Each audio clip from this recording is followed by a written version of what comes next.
Hello friends, welcome to little things. S S Rajamouli, the king of Indian cinema. Rajamouli అనే ఈ 4 అక్షరాలు ప్రస్తుతం భాషతో సంబంధం లేకుండా ప్రతి ఇండస్ట్రీని కూడా షేక్ చేస్తుంది. అయితే ఈ తెలుగు డైరెక్టర్తో పనిచేయాలని టాలీవుడ్ నుంచి హాలీవుడ్ వరకు ప్రతి టెక్నీషియన్ కూడా కోరుకుంటున్నారు. ఒక పక్క కొంతమంది డైరెక్టర్లు పెట్టిన పెట్టుబడులు కూడా సంపాదించలేకపోతూ ఉంటే, మరో పక్క ఎస్ఎస్ రాజమౌళి గారు మాత్రం టాలీవుడ్ నుంచి హాలీవుడ్ వరకు కూడా భాషతో సంబంధం ప్రతి ఇండస్ట్రీలోనూ కూడా ఎన్నో రికార్డ్స్ని బ్రేక్ చేస్తూ సరికొత్త రికార్డ్స్ని సెట్ చేస్తుంది. అయితే ఒకే ఒక్క సినిమాతో ఇదంతా సాధ్యమైందా అంటే, ఒక్కొక్క విజయాన్ని చూసుకుంటూ ఆయన ఇంతవరకు సాధించారు. అంటే మనమందరం తెలుసుకోవాల్సిన ఇంపార్టెంట్ విషయం ఏంటి అంటే, అసలు హూ ఇస్ రాజమౌళి? రాజమౌళి ఎవరు? ఎక్కడ పుట్టి పెరిగారు? రాజమౌళి అనే వ్యక్తి సినిమా ఇండస్ట్రీలోకి ఎలా వచ్చారు? సినిమాల పట్ల అంత ఆసక్తి ఎలా కలిగింది ఈయనకి? అసలు కెరీర్లో ఒక్క ఫ్లాప్ కూడా లేకుండా అన్ని విజయాలు ఎలా సాధించారు అనేది ఈ వీడియోలో మనం Telugu legendary director S S Rajamouli గారి గురించి పూర్తిగా తెలుసుకున్నాం. Let's start. దేశం మొత్తంలోనే కాస్ట్లీయెస్ట్ డైరెక్టర్గా పేర్కొన్నటువంటి ఎస్ఎస్ రాజమౌళి గారి పూర్తి పేరు కోడూరు శ్రీశైలశ్రీ రాజమౌళి. ఈయన 1973వ సంవత్సరంలో కర్ణాటక రాష్ట్రంలోని మిరాశ్వర్ క్యాంప్ అనే గ్రామంలో జన్మించారు. ఈ తండ్రి గారు ప్రస్తుత మన ముందుగారు జమీందారు. ఆయన ఒక 300 ఎకరాల ఆసామి. అయితే రాజమౌళి గారి తండ్రి గారు మరియు రాజమౌళి గారి యొక్క తాతయ్య గారు కలిపి కొన్ని సినిమాలు తీయడం, ఆ సినిమాలు ఫ్లాప్ అవ్వడం, కొన్ని సినిమాలు మధ్యలోనే ఆగిపోవడం, అదేవిధంగా కుటుంబం కూడా పెద్ద కుటుంబం వల్ల అనేక ఆర్థిక పరిస్థితుల వల్ల మొత్తం ఆస్తి అంతా కూడా అమ్ముకోవాల్సి వచ్చింది. ఆ తర్వాత ఆర్థిక పరిస్థితుల వల్ల రాజమౌళి గారి ఫ్యామిలీ ఒక చిన్న ఇంటికి షిఫ్ట్ అవ్వాల్సి వచ్చింది. కేవలం 2 గదులు గల ఒక చిన్న ఇంటికి షిఫ్ట్ అయ్యి అందులో 13 మంది ఫ్యామిలీ మెంబర్స్ ఉండేవారు. అయితే ఆ టైంలో రాజమౌళి గారి యొక్క వయసు కేవలం 10 సంవత్సరాలు మాత్రమే. అయితే వారి ఫ్యామిలీకి ఆ ఆర్థిక పరిస్థితి చాలా కాలం కొనసాగింది. ఆ తర్వాత రాజమౌళి గారి 12th కంప్లీట్ అయింది. రాజమౌళి గారు ప్రస్తుతం సక్సెస్ఫుల్ డైరెక్టర్ అయి ఉండొచ్చు, బట్ ఆయన ఎర్లీ 20sలో అసలు ఆయన ఏం చేయాలన్నది ఆయనకి ఒక క్లారిటీ లేకుండా ఉండేవారు. ఆ టైంలో రాజమౌళి గారు ఇంట్లో ఖాళీగా తిరుగుతూ చిన్న చిన్న పనులు చేసుకుంటూ ఉంటే, సహజంగా ఇంట్లో వాళ్ళు, ఆ చుట్టుపక్కల వారు, బంధువులు కూడా అడిగే ప్రశ్నలకు సమాధానం కూడా ఏమి చెప్పాలని తెలియక తాను కూడా తన అన్నయ్యలాగే మ్యూజిక్ డైరెక్టర్ అవుతాయని చెప్తూ ఉండేవారు. అంటే ప్రస్తుతం మన మ్యూజిక్ డైరెక్టర్ అంటే ఎంఎం కీరవాణి గారి లాగా. అయితే ఆ టైంలో రాజమౌళి గారికి పూర్తిగా అండగా నిలబడి నువ్వు జీవితంలో ఏదైనా సాధించగలవు అనే యొక్క భరోసానిచ్చినటువంటి వ్యక్తి ఎవరైనా ఉన్నారు అంటే ఆవిడ రాజమౌళి గారి యొక్క వదిన ఎంఎం శ్రీవల్లి గారు. అప్పుడు రాజమౌళి గారు తన తండ్రి రాసినటువంటి స్క్రిప్ట్స్ మరియు ఈయన రాసుకున్నటువంటి స్క్రిప్ట్స్ని పట్టుకుని డైరెక్టర్స్ దగ్గరికి తిరుగుతూ ఆ కథలను వినిపిస్తూ ఉండేవారు. అలా కొన్నాళ్ళు అయ్యేసరికి గడిచిన తర్వాత రాజమౌళి గారికి ఫిల్మ్ ఎడిటర్ కె వెంకటేశ్వరరావు గారి దగ్గర అండర్లో పనిచేసే అవకాశం, ఒక ఛాన్స్ దొరికింది. అయితే ఆయన దగ్గర 6 నెలల్లో పనిచేసిన తర్వాత అక్కడ కూడా ఆయన మానేసి 6 సంవత్సరాల పాటు డైరెక్షన్ అండ్ స్టోరీ రైటింగ్ డిపార్ట్మెంట్లో ఆయన తండ్రి గారైనటువంటి విజయేంద్ర ప్రసాద్ గారి దగ్గరే హెల్ప్ చేశారు. అలా తన తండ్రికి హెల్ప్ చేస్తూ ఉన్నారు.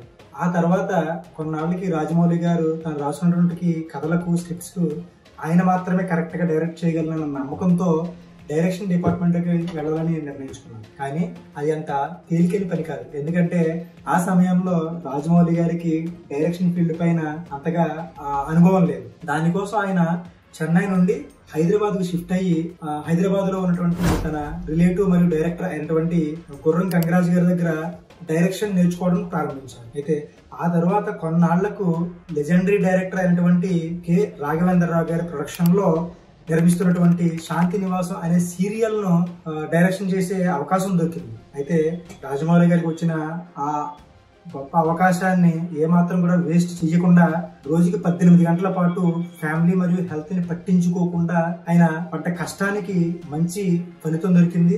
దాంతో పాటు ఆయన జీవితంలో మర్చిపోలేని విధంగా 2001వ సంవత్సరంలో మంచి ఫలితం కూడా దక్కింది. అదే 2001లో రాజమౌళి గారికి మొట్టమొదటిసారిగా ఒక సినిమాను డైరెక్ట్ చేసే అవకాశం దొరికింది. ఆ సినిమా స్టూడెంట్ నెంబర్ 1. అయితే ఆ సమయంలో జూనియర్ ఎన్టీఆర్ కూడా హిట్ కోసం ఎదురు చూస్తూ ఉన్నారు. ఆ సినిమాకి నిర్మాణం మరియు దర్శకత్వ బాధ్యతను వహిస్తున్నటువంటి డాక్టర్ కె రాఘవేంద్రరావు గారు పూర్తి నమ్మకంతో మన రాజమౌళి గారికి ఆ సినిమాను డైరెక్షన్ విభాగాన్ని అందించడం జరిగింది. కానీ రాజమౌళి గారు కూడా జూనియర్ ఎన్టీఆర్ ఈ కథకు సరిపోతాడా అని అనుకున్నప్పటికీ కూడా ఎవరు ఊహించని విధంగా జూనియర్ ఎన్టీఆర్ గారు కూడా తన యొక్క యాక్టింగ్ స్కిల్స్ మరియు నటన చాతుర్యం ఆ సినిమాకి చాలా హైలైట్గా నిలిచాయి. సో సినిమా రిలీజ్ అయ్యి చాలా పెద్ద హిట్ అయ్యింది. కానీ రాజమౌళి గారికి ఏదో ఒక తెలియని అసంతృప్తి మిగిలిపోయి, అదేంటంటే సినిమా యొక్క క్రెడిట్ మొత్తం జూనియర్ ఎన్టీఆర్ గారు మరియు కె రాఘవేంద్రరావు గారు మాత్రమే దక్కింది. అప్పుడు రాజమౌళి గారు తెలుగు ఇండస్ట్రీలో తన యొక్క టాలెంట్ ఏంటో చూపించాలని పట్టుదలతో ఆయన తీసినటువంటి చిత్రం సింహాద్రి సినిమాతో తెలుగు ఇండస్ట్రీ మొత్తం షేక్ చేశాడు రాజమౌళి గారు. ఆ సినిమాతో ప్రొడ్యూసర్లందరికీ కూడా రాజమౌళి పైన చాలా పెద్ద నమ్మకం వచ్చింది. ఆ తర్వాత రాజమౌళి ఫ్యామిలీ కూడా ఫైనాన్షియల్ గా స్థిరపడిపోయారు. రాజమౌళి గారికి చిన్నతనం నుంచి కూడా మైథాలజీ చాలా బాగా ఇష్టపడుతూ ఉండేవారు. అందువల్లనే మగధీర, బాహుబలి సినిమాల కన్నా ముందే ఒక మంచి మైథాలజీ కథతో కన్నడ నటుడు మోహన్ లాల్ గారితో ఒక మైథాలజీ మూవీ చేద్దాం అనుకున్నారు. కానీ చాలా కొన్ని రీజన్స్ వల్ల ఆ సినిమా మధ్యలోనే ఆగిపోయింది. అయితే ఆ తర్వాత 2004లో రాజమౌళి గారు తన యొక్క 3వ సినిమా అయినటువంటి సై సినిమాను డైరెక్ట్ చేశారు. అయితే ఆ సినిమా కూడా చాలా పెద్ద హిట్ అయింది. ఆ సినిమాలో నితిన్ హీరోగా నటించారు. అయితే ఆ సినిమాకి ఏకంగా 4 నంది అవార్డులు వచ్చాయి. కానీ సై సినిమా హిట్ తర్వాత రాజమౌళి గారు ప్రభాస్ గారితో ఛత్రపతి, రవితేజ గారితో విక్రమార్కుడు ఇలా హిట్ సినిమాలు తీసినప్పటికీ కూడా ఎస్ఎస్ రాజమౌళి ఈ యొక్క పేరును ఇండియన్ స్కేల్ మీద నిలబెట్టిన చిత్రం మగధీర. హీరో రామ్ చరణ్ గారు హీరోగా నటించినటువంటి మగధీర సినిమా 2009లో రిలీజ్ అయింది. మగధీర సినిమాకి కథను అందించినటువంటి చేత రాజమౌళి గారి యొక్క తండ్రి అయినటువంటి విజయేంద్ర ప్రసాద్ గారు. అయితే ఆ టైంలో మగధీర సినిమా కేవలం ఇండియాలోనే కాకుండా జపాన్ లో కూడా అత్యధిక కలెక్షన్లు రాబట్టి రిలీజ్ అయిన ప్రతి చోట కూడా ప్రపంచాన్ని సృష్టించింది. అయితే మగధీర సినిమా తర్వాత మన తెలుగు 2 రాష్ట్రాల్లోనూ కూడా హీరో ఎవరైనా పర్లేదు, జస్ట్ డైరెక్టర్ రాజమౌళి అని తెలిస్తే చాలు హౌస్ఫుల్ అయిపోయే పరిస్థితి వచ్చింది. దానికి ద బెస్ట్ ఎగ్జాంపుల్ మర్యాద రామన్న మరియు ఈగ సినిమాలు. కేవలం ఒక ఈగని హీరోగా చేసి హిట్ కొట్టగలిగినటువంటి కెపాసిటీ గల రాజమౌళి గారికి ఎలాంటి హిట్లు దక్కాయన్నది మనం చూడొచ్చు. అయితే రాజమౌళి గారు మరియు విజయేంద్ర ప్రసాద్ గారు కాంబినేషన్ లో వచ్చినటువంటి ప్రతి సినిమా కూడా సూపర్ హిట్ గా నిలిచాయి. ఆ విధంగా వారు పోగొట్టుకున్నటువంటి ఆస్తిలో మొత్తం ఒక ఎన్నో రెట్లు మళ్ళీ తిరిగి వారు సంపాదించుకోవడం జరిగింది. అయితే 2015వ సంవత్సరంలో తెలుగు, తమిళం, కన్నడం, మలయాళం, హిందీ ఇలా భాషతో తేడా లేకుండా ప్రతి ఇండస్ట్రీని కూడా ఎన్నోన్న రికార్డులైనా కూడా తుడిచిపెట్టిపోయే విధంగా తెలుగు సినిమా అంటే ఇది అని చెప్పుకునేలాగా తెలుగు సినిమా ఖ్యాతిని ఖండాంతరాలు దాటించేసి తెలుగు సినిమా యొక్క చరిత్రను మార్చేసినటువంటి చిత్రం బాహుబలి. 2015వ సంవత్సరంలో ప్రభాస్ గారు హీరోగా నటించినటువంటి బాహుబలి సినిమాతో రాజమౌళి క్రేజ్ బ్రాండ్ అమాంతం ఒక్కసారిగా మారిపోయింది. దాని తర్వాత వచ్చినటువంటి బాహుబలి 2 సినిమా ప్రపంచవ్యాప్తంగా 1850 కోట్ల కలెక్షన్లతో తిరుగులేని చరిత్రను సృష్టించింది. అయితే ఆ రికార్డుని ఇప్పటివరకు కూడా ఏ సినిమా బ్రేక్ చేయలేకపోయింది. మళ్ళీ ఇలాంటి సినిమా రాదేమో అనుకున్నటువంటి సమయంలో మళ్ళీ రాజమౌళి గారే ఇంటర్నేషనల్ లెవెల్లో ఆర్ఆర్ఆర్ రామ్ చరణ్ మరియు ఎన్టీఆర్ గారు హీరోలుగా మల్టీ స్టారర్గా ఆర్ఆర్ఆర్ సినిమా తీయడం జరిగింది.